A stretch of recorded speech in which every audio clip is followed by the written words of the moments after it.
Moinsen! Heute ist eigentlich ein richtig schöner Tag. Wäre da nicht dieser Hintergedanke.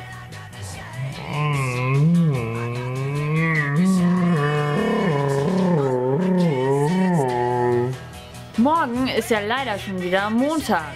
Für die meisten geht es morgen wieder zur Schule oder zur Arbeit, aber dann gibt es noch die, die zu Hause bleiben. Aus welchen Gründen auch immer. Also die beliebteste Krankheit montags ist ja Montag. Meistens fängt die Krankheit Montag schon sonntags an, zwischen 20 und 22 Uhr.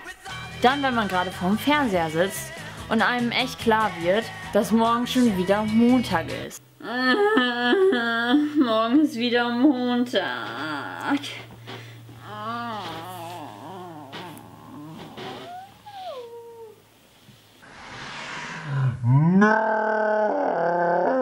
Ja, Montag tut weh.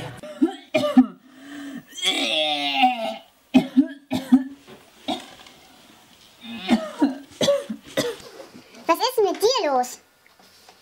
Sieht ja ganz nach Montag aus.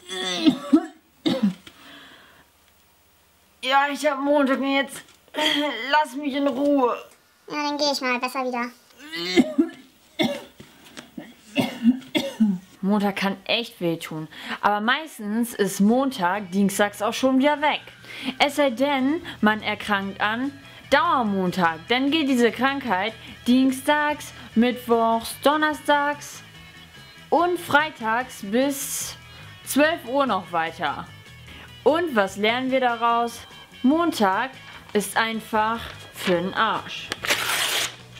Yay! So, das war's auch schon wieder von meinem Video.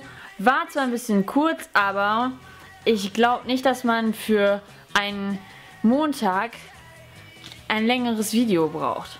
Also, bis denn!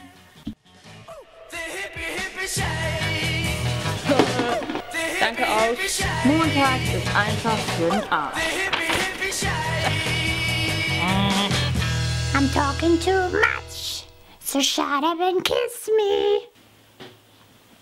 Okay, das war's. Tschüssi!